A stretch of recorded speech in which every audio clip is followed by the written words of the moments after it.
আনিসা নিজ থেকে নিজের বাবা আনিসের কথা শুনতে পেয়ে তাড়াহুড়ো করে রুমে চলে যায়। পা চলছিল না তার, যেন কেউ লোহার শিকল দিয়ে আটকে দিয়েছে পা জোড়া। চোখ থেকে পানি গড়িয়ে পড়ছে। আনিসা নিজের ক্লান্ত শরীর নিয়ে রুমে আসে। রুমে অন্তকে দেখতে না পেয়ে দরজা আটকে দেয়, তারপর বিছানায় শুয়ে ফুপিয়ে কেঁদে ওঠে। আনিসা কেঁদেই চলেছে, তবে বুঝতে পারছে না কেন কাঁদছে। হঠাৎ আনিসার মনে আশার আলো জ্বলে ওঠে। আচ্ছা, আমি কি ভাবছি? এগুলো সব মিথ্যাও তো হতে পারে। সব সময় তো যা চোখে দেখা যায় তা তো সত্যি হয় না। আমি তো জানি শুভ্র ভাই আর অহনা মেয়েটা বন্ধু ছিল, তাহলে সেই জন্যই হয়তো শ্রাবণ ভাইকে জড়িয়ে ধরেছে। আনিসা বিছানায় উঠে বসে, হাতের তালু দিয়ে চোখের পানি মুছে ফেলে। তবুও নিজের অন্তরে শূন্য শূন্য লাগছে। আনিসা নিজের প্রতি বিশ্বাসী, যেহেতু আশার আলো পেয়েছে সেহেতু সেটাই বাস্তব হবে। তবুও মন মানছে না। আনিসা নিজের মনের খুঁতখুঁতানি দূর করার জন্য রুম থেকে আবার বের হয়ে যায়। উদ্দেশ্য কাউকে জিজ্ঞেস করা। অর্ক পকেট থেকে ফোন বের করে রিসিভ করলো। মুহূর্তে মুখটা শুকিয়ে গেল। সে ভেবেছিল তার বাবারা চলে এসেছে, তবে এখন শুনছে তারা এখন বিশাল বড় একটা জ্যামে আটকে আছে। আস্তে আস্তে সন্ধ্যা হয়ে যাবে।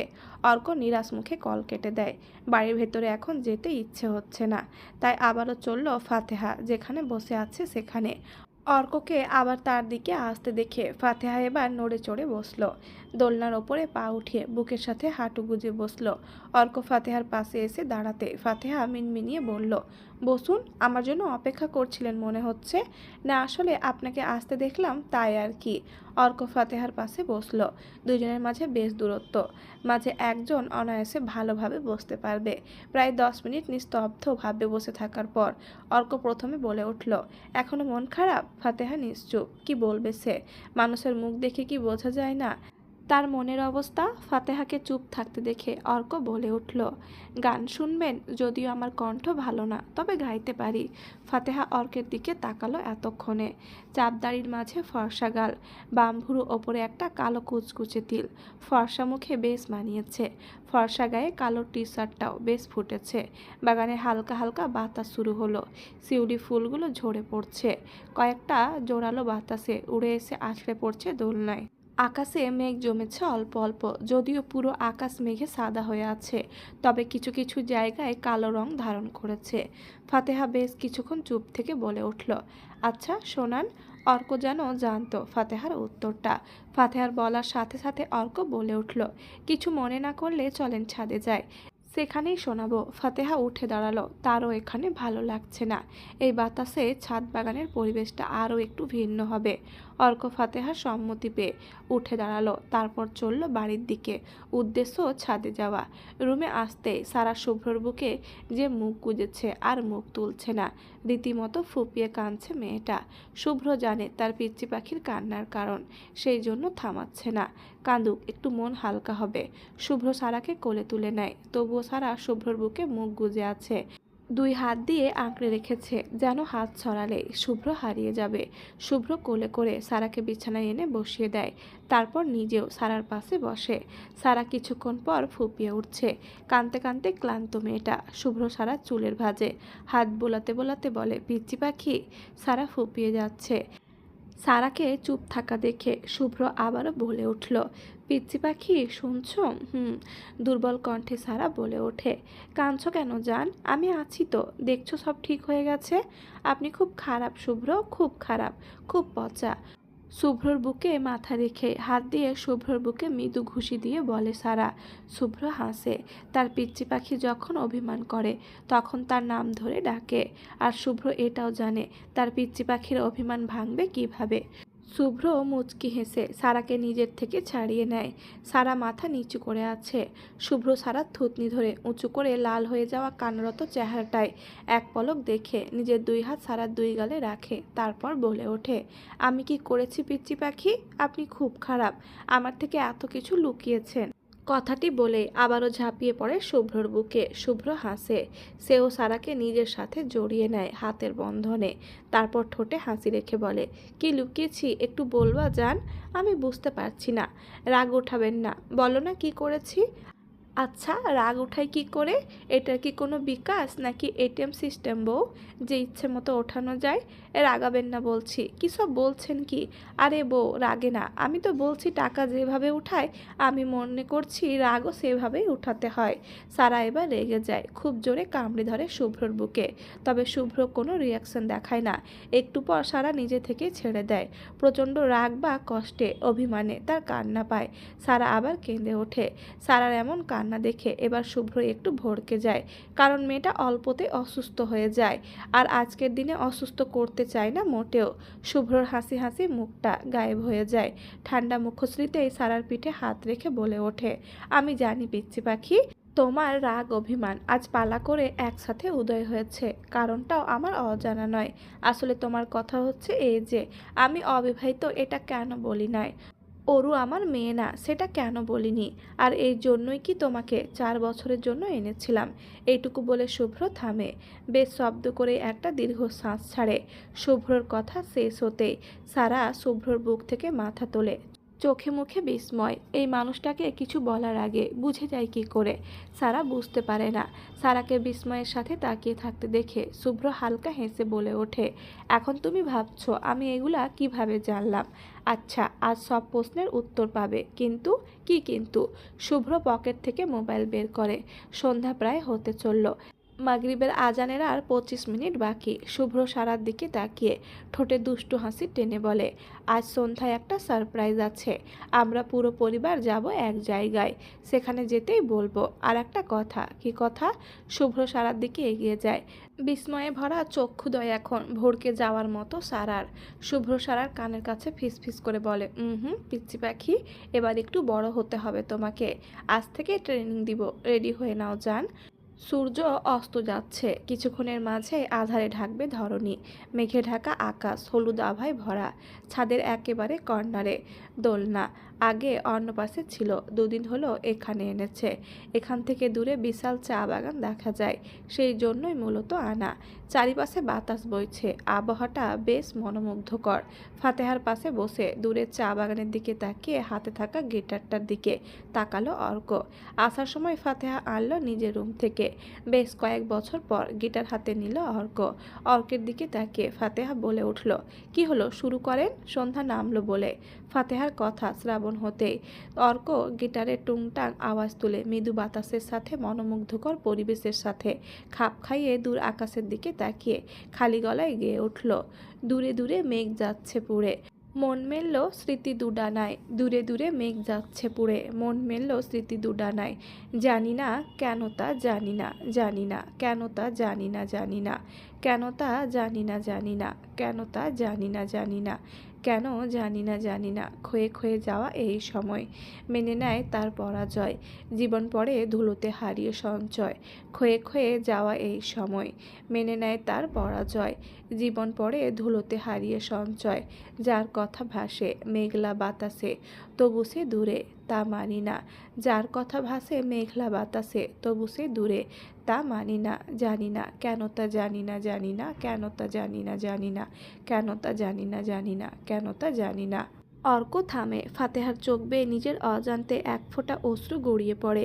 খোলা আকাশের দিকে তাকিয়ে শান্ত কণ্ঠে বলে ওঠে, ধন্যবাদ আপনাকে। আমার মন আর আকাশের মন খারাপের সাথে গানটা বেশ মানিয়েছে। আর আপনার কণ্ঠটাও বেশ। অর্ক তাকিয়ে আছে একা একা বলে যাওয়া ফাতেহার দিকে। হুট করে কোনো প্রিপেয়ার ছাড়াই গানটা গাওয়া তার। জানে হয়তো ভালো হয়নি, তবে খারাপও হয়নি।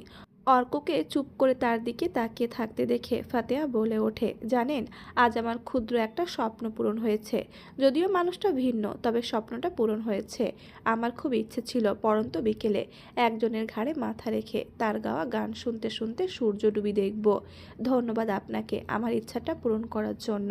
ফাতেহার মুখে হাসি ফুটে ওঠে দেখে অর্ক বলে উঠল, কিছু মনে না করলে আর আপনি চাইলে আমি কথাটা অসমাপ্ত রয়ে যায়। অর্কের ফোন বিকট শব্দে বেজে ওঠে। অর্ক বিরক্ত হয়ে সাইডে গিয়ে রিসিভ করে। ফোনে তার বাবার সাথে কথা বলে ঠিকানা দিয়ে কল রাখতেই শুভ্রর কল পেল। কিছু একটা বলে কল কেটে ফাতেহাকে নিয়ে তাড়াহুড়ো করে ছাদ থেকে নেমে এলো। তারপর যে যার রুমে গিয়ে রেডি হতে থাকলো। সন্ধ্যা 7:22। শুভ্রর পরপর 3টা গাড়ি এগিয়ে চলেছে রেনকোট ক্যাফের উদ্দেশ্যে। শুভ্র ড্রাইভ করছে, পাশে সারা। শুভ্রদের পরের গাড়িতে শ্রাবণ, অহনা, মিসেস সুমনা, অরু আর মিসেস আনিতা। আর পরের গাড়িতে ফারুক তালুকদার, অর্ক আর পেছনে ফাতেহা আর আনিসা আর অন্তু।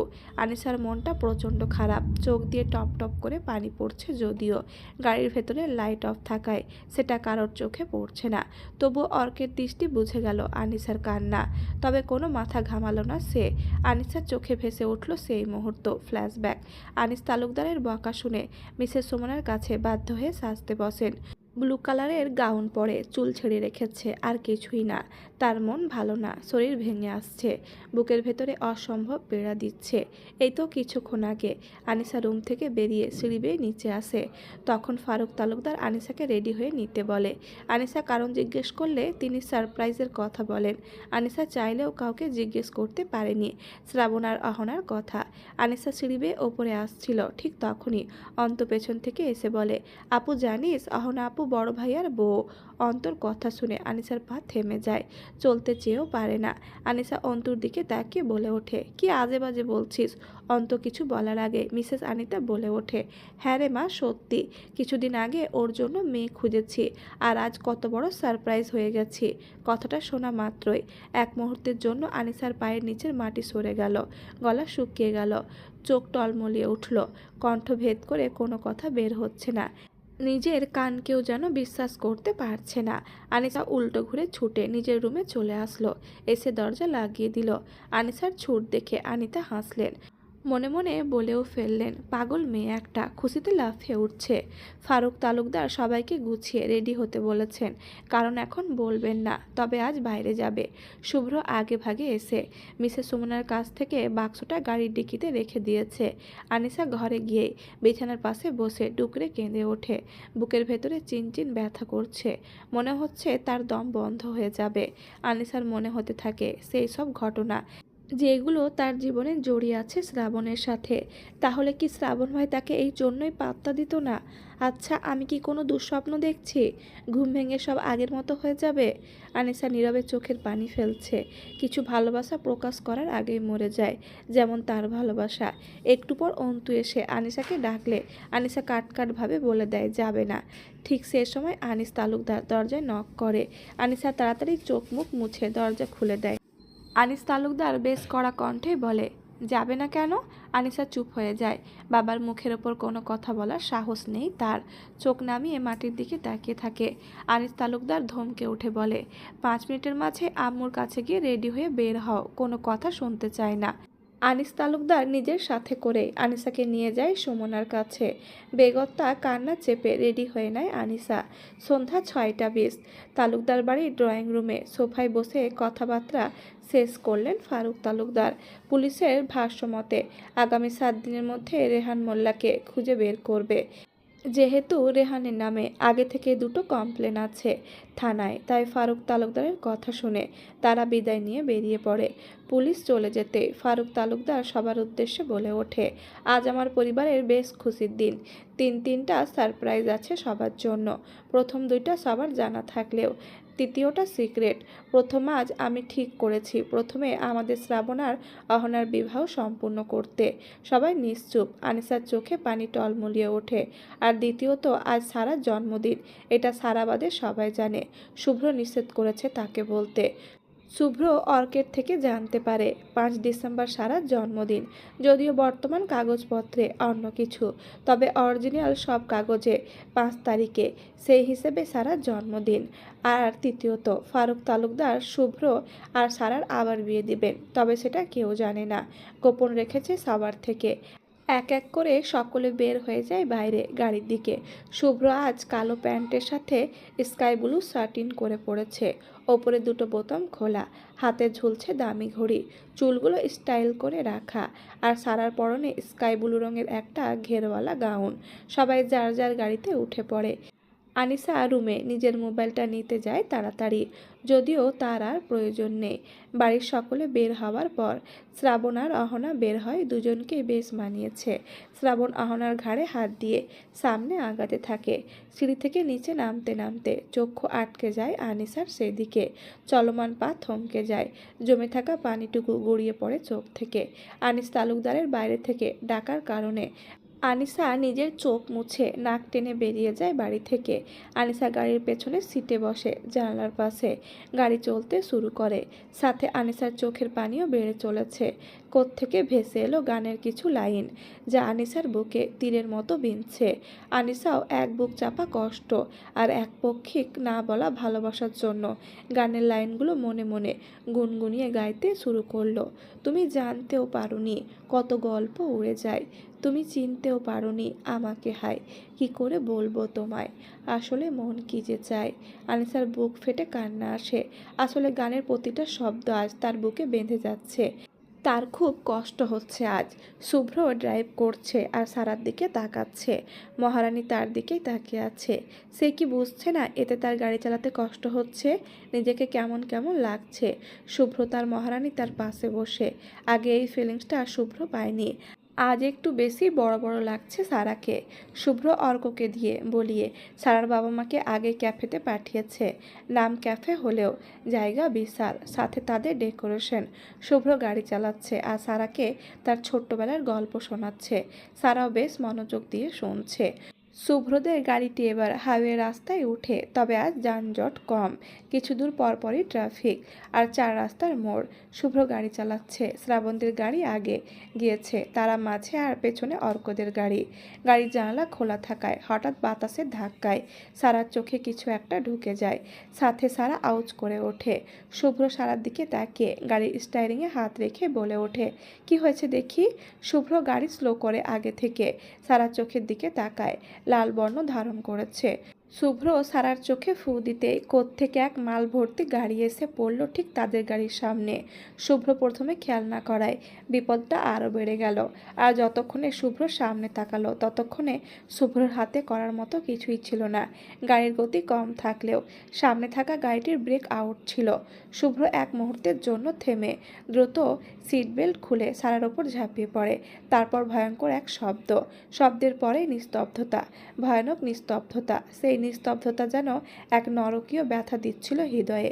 শুভ্র অল্প অল্প করে চোখ মেলে তাকালো। প্রচণ্ড মাথায় আঘাত লেগেছে তার। শুভ্র নিজের বুকে জড়িয়ে ধরা সারার দিকে তাকালো। রক্তে ভিজে গেছে গাউন সহ শুভ্র শার্ট, চারিপাশে ধোঁয়া উঠছে, কাচের টুকরো ছড়িয়ে আছে সব দিকে। চ্যাপ্টা হয়ে যাওয়া গাড়িটির ভেতরে তারা দুজন। রক্তে রাঙা সারা পুরো নিস্তেজ। শুভ্র যেন নিজের প্রেয়সীকে এভাবে দেখে শ্বাস আটকে গেল তার। মাথার ঘাড় থেকে টকবগিয়ে রক্ত পড়ছে। শুভ্র কোনো মতে নিজের মাথা চেপে ধরে সারা মুখে হাত দিয়ে বলে ওঠে, এই বউ, বউ একবার চোখ খোল না দয়া করে, এই বউ, এই পিচ্চি পাখি, তাকা আমার দিকে। সারা আর তাকায় না। শুভ্ররও মাথা ব্যথায় চোখ খুলে রাখতে না পারার উপক্রম। কিছুক্ষণের মাঝে অর্কদের গাড়িসহ আর কিছু লোকজন জড়ো হলো। অর্ক উম্মাদের মতো চেপটে যাওয়া গাড়িটির কাছে ছুটে গেল। খুব কষ্টে দুজনকে উদ্ধার করে হসপিটালের উদ্দেশ্যে রওনা দিল। আনিসা ফাতেহা স্তম্ভিত। গাড়ির পেছনে শুইয়ে দিয়ে গাড়ি ছুটিয়ে নিয়ে যাচ্ছে হসপিটালের দিকে। দুজনেরই অনেক বেশি ব্লিডিং হচ্ছে। সারার কোনো সেন্স নেই, শুভ্রর এখনও সেন্স আছে।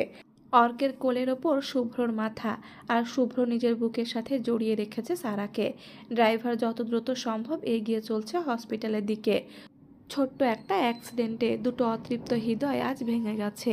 পূর্ণতা পেয়েও অপূর্ণতায় ছেয়ে গেল তাদের এই মিষ্টি নামক কালো অধ্যায়। শুভ্রর নিঃশ্বাস নিতে কষ্ট হচ্ছে, চোখ দুটো লেগে আসছে। শুভ্রর মাথা অর্কের কোলে থাকায় এখান থেকে সারার এক পাশ রক্তে ভেজা, মুখটা দেখা যাচ্ছে। সারার নিঃশ্বাস পড়ছে না, নিথর হয়ে পড়ে আছে ছোট্ট দেহটা শুভ্রর বুকে। শুভ্র সেদিকে একবার তাকিয়ে গভীরভাবে অনুভব করে কিছু, তারপর অর্কের দিকে তাকিয়ে ইশারা করতে অর্ক নিজের কান শুভ্রর মুখের কাছে আনতে শুভ্র কাতর গলায় বলে ওঠে, আমার পিচ্চি পাখিকে বলে দিস আমি আমার কথা রেখেছি। আমার জীবনের শেষ নিঃশ্বাস অবধি তাকে বুকে রাখার কথা দিয়ে আমি তা রেখেছি। আমি ওকে সত্যি প্রচণ্ড ভালোবাসি। শুভ্র একটু থামে, কথা জড়িয়ে আসছে তার, চোখ দিয়ে পানি পড়ছে। শুভ্র জোরে একটা শ্বাস নিয়ে বলে ওঠে, আমাদের আলাদা করিস না। কথাটা বলে শুভ্র থেমে যায়, চোখের মনি স্থির হয়ে যায়। এই দোস্ত, কি বলছিস? তোদের কিছু হবে না, আমি কিছু হতে দিব না। এই তাকা আমার দিকে শুভ্র, এই ড্রাইভার গাড়ি তাড়াতাড়ি চালা, এই শুভ্র তাকা আমার দিকে। আর কথা আসে না। শুভ্রও সারার মতো নিস্তব্ধ হয়ে যায়। অর্ক জোরে কেঁদে ওঠে, শুভ্রর মুখে ছোট ছোট থাপ্পড় দিয়ে ডাকতে থাকে। তবে শুভ্র নিস্তেজ। এ কেমন নিয়তি! একদিকে নিজের বোন আর একদিকে নিজের বেস্ট ফ্রেন্ড। আজকের দিনটা তো এমন হওয়ার কথা ছিল না। বাইরে মুষলধারে বৃষ্টি নামে, অর্কের কোলে মাথা দেওয়া নিজের বেস্ট ফ্রেন্ড, আর তার বুকের ভেতর নিস্তব্ধ হয়ে পড়ে থাকা নিজের বোনের দিকে এক পলক তাকানোর দুঃসাহস অর্কের হয় না।